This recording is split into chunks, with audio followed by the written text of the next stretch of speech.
Оцю сукню я прямо чекала. Вона мені дуже подобається. Нарешті ми її купили.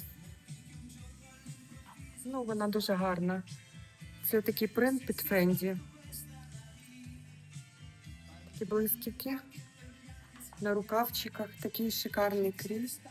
Ну, вона виглядає дуже стильно і вона виглядає дорого. Я сюди одягла свій пасок, бо до сукні йде, зараз покажу, ось такий пасочок з золотою пряжечкою, але він на мене просто великий. І щоб не мучитися, я одягла такий. Такі пасики також є в продажу, це шкіряний пасок.